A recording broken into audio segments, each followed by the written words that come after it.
그 애가 밥 먹고 사냐고. 밥은 먹고 삽니다 하면서. 참외 보관법 같은 게 있을까요? 대표님만의 참외 레시피 같은 거 있으세요? 우리분에게 한마디 해주시죠.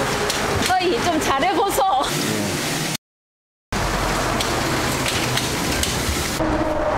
이거 10kg 박스예요? 네네. 학교 가는 거 이제. 학교 급식용. 학교로 납품하는 거 되게 어렵다고 들었는데 어떻게 팔로를 찾으신 거예요? 특히 서울 같은 경우는 무농약 이상급으로 학교에서 납품을 해야 된다는 그 의무 조항이 있어요. 찾아보셨나 봐요, 이게 하시는 분들이. 저희가 마치 그때 계속 이렇게 친환경 무농약으로 농사를 짓고 있어가지고 서로 매칭이 된 거죠. 에피소드 같은 거 있으세요?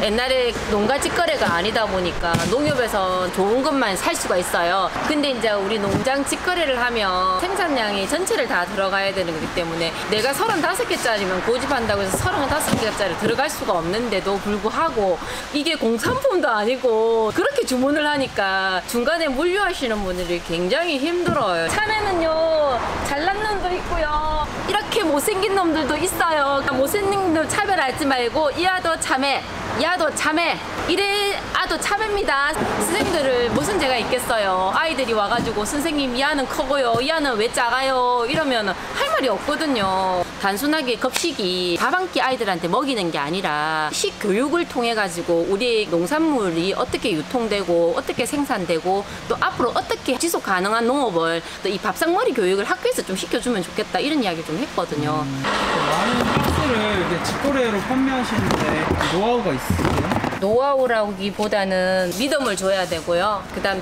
신선도. 저는 항상 소비자들한테 그래요. 우리 집 참외가 다른 집 참외에 비해서 월등하게 좋다고 말하지도 않고 월등하게 맛있다고 소리는 안 하는 대신에 저는 내 양심을 믿고 성실하게 재배를 한다고, 그게 소비자들한테 믿음이 갔다고 봐요. 근데 처음에 친환경 농사 짓는다고 하셨을 때 주변에서 이야기 많이 있었어요? 말렸죠. 밥 빌어 먹는다고. 지금도 그 이야기예요. 그 애가 밥 먹고 사냐고. 그래서 나 요즘엔 그래요. 밥은 먹고 삽니다 하면서.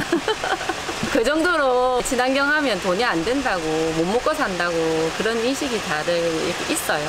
선입견이 좀 심하죠. 해보면 또 할만합니다. 그럼 이게 백화점으로 나가는 게 있어요? 없어요. 지금 없어요. 예전에 나갈 뻔 했죠. 계속 콜을 들어왔어요. 좀 보내달라고. 몇 년 됐어요. 한 6년 백화점에 친환경을 한번 취급해보고 싶어가지고 했는데 저희들이 이제 거부했죠. 왜 거부하신 거예요? 너무 좋은 사이즈만 달려고 그러니까 나머지 큰 거 작은 거는 이제 팔 데가 없잖아요.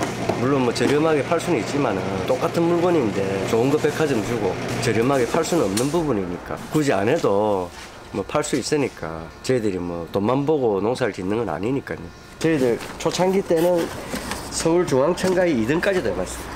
뭐 매일매일 그 최고 시세 받은 등수를 뽑잖아요. 1등은 못해도 2등은 꾸준하게 했었어요. 꾸준하게. 그 정도로 품질을 잘 만들어냈어요. 완전 유기농 하다 보니까 이제 품질이 좀 떨어지죠. 정확하게 이야기하면 품질이 떨어지는 게 아니고 외관이 떨어지는 거예요. 그래도 뭐 껍데기 예쁜 것보다 속이 예쁜 걸 만들어요. 참외 보관법 같은 게 있을까요? 냉장고에 넣을 때 오랫동안 먹으려고 하면은 하나하나씩 랩을 싸는 게 제일 좋은데 그 방법도 비닐이 너무 많이 사용되니까 그냥 지퍼백이라든지 이런 곳에 이제 묶음으로 일정하게 해서 냉장 보관하되 사과라든지 복숭아 이런 거하고는 좀 피해서 보관하는 게 좋아요. 대표님만의 참외 레시피 같은 거 있으세요? 제일 추천하는 거 참외 에이드. 처음에 우리가 아이들하고 참외를 가지고 과연 뭘 할까 고민을 하다가 다른 것도 다 청을 담더라고요. 그럼 참외들 청을 못 담겠냐, 한번 담아보자 해서 우리 애들 둘이 데리고 다 슬라이스로 잘라서 다 담고 내 블로그에 싹 올려줬어요. 그러니까 너무 반응들이 좋았어요. 그래서 여름철에는 참외 에이드, 두 번째로는 아침에 참외 생과에다가 우유랑 요 플레인 요구르트 그리고 그게다가 연두부를 넣어요. 하나 더 있다. 아까 바나나. 그것도 같이 넣어서 먹으면 따로 꿀, 설탕 이런 거 안 넣어도 정말 맛있어요. 달콤하니. 작년에 저희 농가에서 팜파티 했거든요. 그때 참외 깍두기를 담았어요. 인기 짱. 멋있을 것 같아요. 아이들 너무 좋아했어요. 조그마한 꼬마들이 너무너무 맛있어 하더라고요. 그래서 제가 갈 때 통에다가 선물로 다 담아줬죠.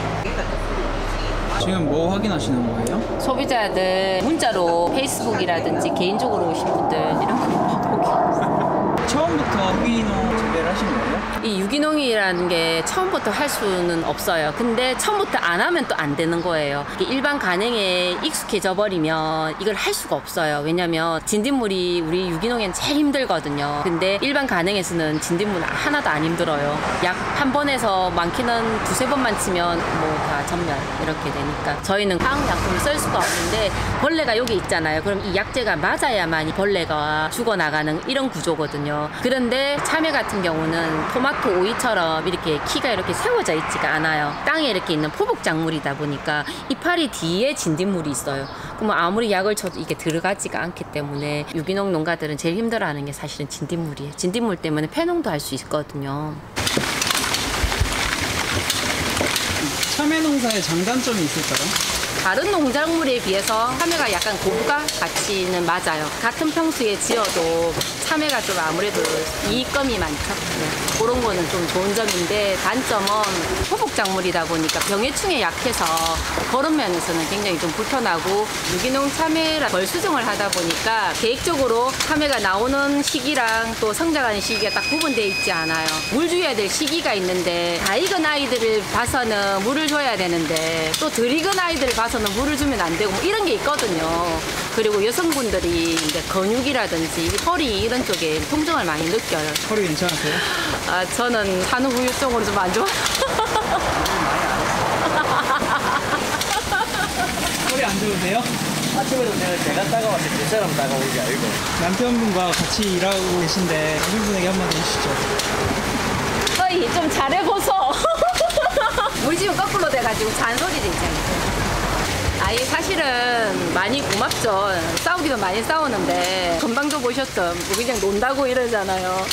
네, 마음은 내심은 있는 걸 알거든요. 실제적으로 아이들이 어리니까 제가 이제 좀 늦게 나오는 편이죠. 아이들 학교 등교시키고 오다 보니까 그 전에 이제 자기가 나와서 수확했던 거 다 가지고 와가지고 다 씻어놨고 선별 편하게 할 수 있도록 진짜 애를 많이 써요. 뒤에서. 고마워. 방금 아내분께 한마디 들으셨는데 아내분께 한마디 해주시죠. 사랑합니다. 감사합니다. 대표님 앞으로의 꿈은 뭐예요? 저희도 이제 기농인데 12년 차고 어느 정도 자리를 잡았으니까 새로 들어온 후배분들, 청년 창업하시는 분들이라든지 중개농업인들한테 저희가 이제 걸어왔던 길을 비춰서 도움이 됐으면 좋겠고 나만의 농업이 아니라 우리가 함께 살아가는 환경이고 미래 아이들한테 넘겨줘야 될 공간이기 때문에 환경 살리는 농업을 하고 싶습니다.